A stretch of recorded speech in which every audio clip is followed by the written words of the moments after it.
Heureux d'accueillir maintenant pour notre deuxième table ronde, donc Hélène Huby, PDG de The Exploration Company. Hélène, bonsoir. Bonsoir. Et David Henry, PDG d'Exotrail. David, bonsoir. Nous allons centrer cette deuxième table ronde de la soirée autour de la question de l'accès à la Lune. Et Hélène Huby, la première question, elle est pour vous, puisque le transport spatial, en tout cas, semble être traversé par de nouveaux maîtres mots, à savoir le réutilisable, le modulable, l'accessible. Et c'est là que la nouveauté réside, même jusqu'à la Lune. C'est le projet de votre startup, The Exploration Company, un projet qui s'inscrit dans les mutations contemporaines de l'accès à l'espace. Merci beaucoup. Donc peut-être quelques mots sur la façon dont nous comprenons ce que sera le transport space to space dans la décennie qui est la nôtre. Nous pensons que l'espace, comme d'ailleurs ça a été le cas de l'automobile, de l'aviation, est dans une phase intense d'industrialisation. Et quand on regarde les économies qui sont industrialisées, les industries qui sont matures, on va dire, eh bien, on voit qu'il y a, que pour l'industrie des véhicules, on réutilise les mêmes briques technologiques pour des véhicules qui sont légèrement différents et pour faire plusieurs missions. Parce que tout simplement, on va faire des économies d'échelle. Donc ça, c'est le premier point de notre vision de ce que sera le transport spatial. Ce seront des véhicules qui pourront aller sur la Lune, qui pourront aussi servir l'orbite basse à partir de mêmes briques technologiques de façon à faire des économies d'échelle. C'est exactement ce qu'on fait avec les différents avions, c'est exactement ce qu'on fait avec différents types de voitures. Le deuxième point, et tu l'as cité, c'est la réutilisation. Notre véhicule, donc, ce n'est pas une fusée, c'est un véhicule orbital qui est lancé par une fusée, peut être lancé par Ariane 6, peut être lancé par d'autres fusées aussi. Nous sommes lanceurs agnostiques. Évidemment, nous sommes compatibles d'Ariane 6 puisqu'il est très important pour nous de créer une capacité européenne de servir l'orbite basse et de servir la Lune. Donc notre véhicule est réutilisable. Réutilisable, ça veut dire que quand notre capsule réentre, après maintenance, elle peut effectivement être réutilisée. Et réutilisable, ça veut dire aussi qu'on peut ravitailler notre véhicule. Et ça, c'est le troisième point important de notre vision, c'est que les véhicules de demain seront ravitaillables en orbite. Ce n'est pas une technologie qui va venir tout de suite, c'est une technologie sur laquelle nous commençons pas à pas à travailler. Mais à partir du moment où on peut ravitailler en orbite, on est dans un écosystème qui est complètement différent et où le coût, évidemment, d'un kilo emmené sur la Lune, ou le coût d'un kilo transporté entre Lunar Gateway et la surface lunaire, ou le coût transporté d'un point de la surface lunaire à un autre point de la surface lunaire, ça baisse. Les services que nous voulons fournir avec notre véhicule, d'une part, évidemment, c'est de permettre à l'Europe d'avoir sa propre capacité de déploiement et de servir les stations qui vont passer de 2 stations à 4, 5, 6 stations potentiellement dans les années qui approchent, et de servir aussi l'économie lunaire par un véhicule qui, je le dis, donnera à l'Europe sa souveraineté sur ses marchés, mais aussi sur un marché mondial, s'inscrira en complément des grands, parmi les grands SpaceX. Nous utilisons les mêmes carburants que SpaceX, et donc dans un futur, dans une perspective où par exemple le LOX méthane va devenir l'une des technologies, le carburant qui va permettre le ravitaillement, eh bien nous serons compatibles de ce carburant. Où en sommes-nous aujourd'hui? Donc la start-up a un peu moins d'un an, nous sommes une trentaine de personnes, nous avons levé 11,2 millions d'euros, uniquement de l'argent privé venant de venture capitalistes qui sont tous européens, venant aussi de familles et de stratégiques, et j'aimerais saluer ici le groupe Schlumberger qui nous a fait confiance, ainsi que la famille Dassault qui compte parmi nos actionnaires.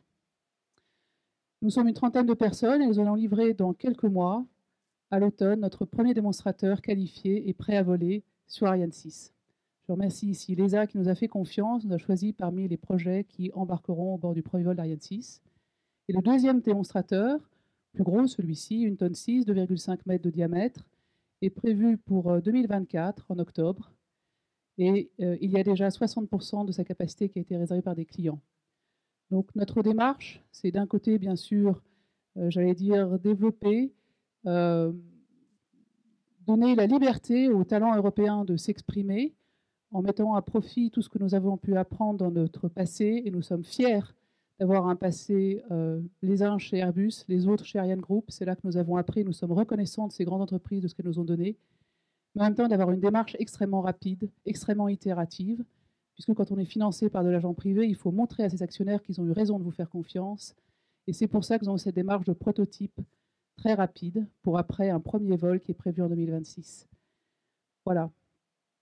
Donc si vous voulez partir avec nous en 24 aussi, il reste un tout petit peu de place. Merci Hélène Huby. Et donc maintenant du côté d'Exotrail, l'accès à l'espace et à la Lune est marqué par un autre impératif, au-delà des maîtres mots évoqués tout à l'heure, c'est celui de la durabilité. Et ce même impératif trouve des déclinaisons techniques nombreuses au cœur des innovations du transport spatial, avec en particulier les technologies de refueling. Alors comment est-ce que vous déclinez cet impératif chez Exotrail et ce jusqu'à la Lune? Ouais, merci de l'invitation dans ce lieu assez incroyable. Donc Jean-Luc qui est PDG, il ne pouvait pas venir parce qu'il a eu le Covid hier soir. Donc voilà. Alors nous, on est Exotrail, une société de la logistique. Et c'est intéressant parce que dans les mots qu'utilise Hélène, on a ravitaillement, on a durabilité, on a transport. Et en fait, la conception qu'on a nous à Exotrail, c'est que de nouvelles routes commerciales se mettent en place. Donc il y a les routes portées par les lanceurs lourds, Falcon 9, Ariane 5, Ariane 6, etc., qui permettent à des acteurs plus petits de déployer des choses en orbite, d'abord en orbite basse, et puis nous, ce qu'on attend, c'est aussi une nouvelle route portée par des sociétés comme celle d'Hélène, commerciale entre la Terre et la Lune. Et donc, doit, comme il se passe sur Terre, émerger une chaîne de la logistique du dernier kilomètre et des services associés une fois qu'on est là-bas. Et en fait, on a le refueling, donc qui est un élément technologique clé dans la conquête lunaire, et pas que lunaire d'ailleurs. Mais il y a aussi la notion globalement de transport et logistique, c'est-à-dire que on ne colonise pas vraiment un endroit tant qu'on n'a pas une capacité de flux entre la Terre et la Lune. Et une fois qu'on est autour de la Lune, pour déployer en fait les infrastructures qu'on a aujourd'hui autour de la Terre, mais également les porter autour de la Lune pour amener le même type de service. Et chez nous, c'est très concret. Donc, Exotrail, on fait de la logistique, on fait des outils pour simuler des missions spatiales, on fait des systèmes propulsifs pour permettre à des satellites de se déplacer d'un endroit à un autre. On fait des véhicules de transport en orbite pour amener de la flexibilité une fois le transport fait par un cargo comme par exemple ceux d'Hélène autour de la Lune pour être déployé sur les bons plans, les bonnes orbites, etc. Et puis on opère ces solutions grâce à nos logiciels de mobilité. Et aujourd'hui, on a commercialisé l'été dernier un système propulsif à York Space Systems pour une mission vendue à Intuitive Machines dans le cadre du programme CLIPS de la NASA, où en fait York fait un satellite autour de la Lune pour servir précisément de relais de télécom pour le lander. Et nous, c'est un peu ces enjeux globalement de déploiement du dernier kilomètre qu'on met en place autour de la Terre, qu'il faut également mettre en place autour de la Lune pour pouvoir permettre en fait de rendre cette colonisation durable, alors qu'un grand mot colonisation, mais qu'on puisse communiquer de la bonne façon avec les objets qu'on met là-bas. Et après viendra tous les services qu'on appelle les services en orbite, dont le refueling fait partie, et là encore de se servir de la Terre comme un peu alors non pas un banc d'essai parce que c'est pas l'objectif, mais de pouvoir valider les technologies clés qui permettront dans les dizaines d'années qui suivront d'assurer notamment ces missions de refueling en carburant pour l'infrastructure lunaire. Merci David Henry d'Exotrail. Et une dernière question à tous les deux, même question d'ailleurs que pour vos prédécesseurs. Comment est-ce que vous envisagez votre place de start-up dans un écosystème lui aussi historique qui est celui de l'accès à la Lune et du transport spatial? Peut-être priorité au micro. Au micro.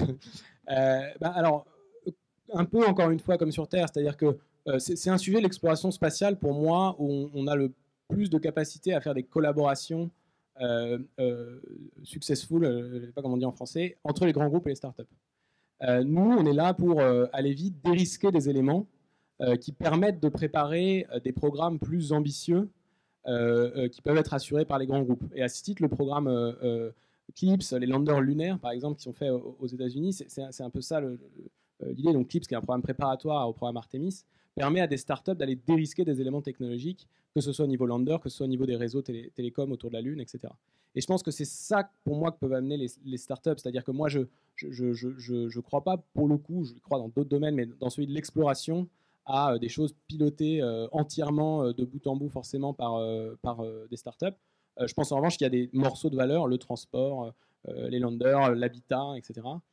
Et que des sociétés émergentes, efficaces, rapides comme les nôtres peuvent aider à dérisquer des éléments pour préparer des missions plus ambitieuses. Donc, aller plus vite, préparer le terrain en prenant des risques et en utilisant les technologies commerciales qu'on met autour de la Terre pour pouvoir trouver le bon niveau d'adaptation pour l'exploration.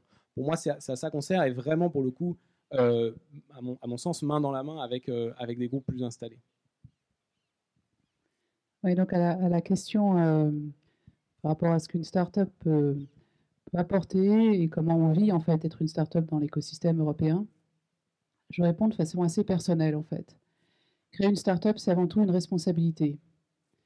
Une responsabilité qu'on prend face à ses équipes, qu'on emmène dans une aventure qui par définition est risquée et à qui on doit tout. C'est une responsabilité vis-à-vis de ses investisseurs, qui sont des gens qui prennent les risques avec nous, qui nous font confiance, qui nous donnent leur argent pour que nous créions quelque chose de différent. C'est une responsabilité aussi vis-à-vis de l'espoir que l'on crée, de la vision que l'on partage. Cet espoir, pour vous donner un exemple, nous avons aujourd'hui reçu plus de 1000 candidatures d'ingénieurs qui veulent travailler pour The Exploration Company. Et quand je discute avec les gens que nous embauchons, parce que je discute avec chaque personne que nous embauchons, c'est la lumière qui pétille dans leurs yeux et la principale raison de venir travailler chez The Exploration Company, c'est parce que nous contribuons à créer un futur durable et ambitieux pour l'Europe. Enfin, c'est une responsabilité par rapport à l'environnement aussi. Je ne l'ai pas dit, mais donc j'en profite ici. Nous sommes la première entreprise au monde qui utilisera du green propellant sur un vaisseau d'une taille 4 mètres de diamètre, 8 tonnes à peu près. Donc c'est une responsabilité aussi non seulement du futur économique que l'on crée, de la vision que l'on porte de ces équipes, mais aussi de s'inscrire dans une démarche durable par rapport à l'environnement. Et donc quand on a la chance, j'allais dire, de porter cette responsabilité, évidemment, on s'inscrit dans cet écosystème, on souhaite travailler en harmonie et en coopération avec cet écosystème. Je donne 2 exemples. Ariane Group nous fournit notre protection thermique pour notre capsule de réentrée. Et nous venons de signer un accord avec OHB, je crois que Marco Fuchs en dira quelques mots tout à l'heure. Donc, être une start-up, c'est bien sûr prendre des risques, c'est aller très vite. Comme l'a dit David, c'est probablement une des grosses valeurs ajoutées que l'on peut apporter. C'est par définition travailler sur les technologies qui sont disruptives, parce que si on n'est pas nouveau, profondément nouveau, si on n'apporte pas une vision profondément différente, on meurt. Pourquoi? Parce qu'on investit dans une start-up parce qu'elle va transformer son écosystème. Donc notre mission, c'est bien de transformer cette exploration spatiale en créant, grâce à notre véhicule, une exploration spatiale qui va être accessible d'un point de vue prix, qui va être accessible parce que nos vols seront réguliers, nombreux, puisque nous sommes lanceurs agnostiques, qui va être durable, puisque nous sommes la propulsion verte, et qui va être durable parce que nous pouvons nous ravitailler. Et je pense que si nous réussissons cette ambition, eh bien, nous aurons permis à l'Europe d'aller sur la Lune d'une façon très différente. Et je pense que c'est à ça ce que servent les startups. C'est transformer l'écosystème qui est le nôtre aujourd'hui pour aller plus loin avec énormément d'ambition.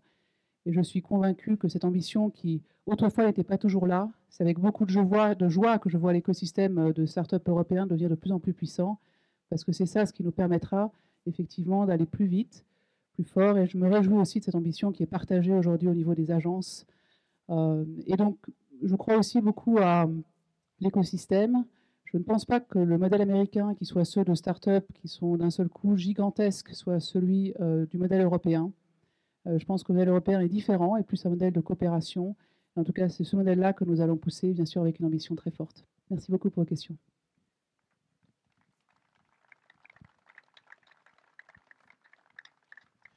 Non, c'était juste, effectivement, un mot, c'est Europe, que j'ai oublié. Je suis complètement en phase avec Hélène là-dessus. Et on a notre voie à tracer. On a pu, nous aussi, ce matin, signer un accord avec Ariane Espace sur le transport. Et je suis très content d'avoir 2 sociétés de transport spatial avec mémoire 100% du capital européen ou français. Et ça, je pense, ça aurait été difficilement de start-up européen. Alors, ouais, donc, Européen. Il y a des Allemands, des Français, des Norvégiens. Et ça, je pense que c'est beau et nouveau. Il y a 5 ans, c'était loin d'être le cas. Merci à tous les deux, donc Hélène Duby, donc The Exploration Company, et David Henry, Exotrail.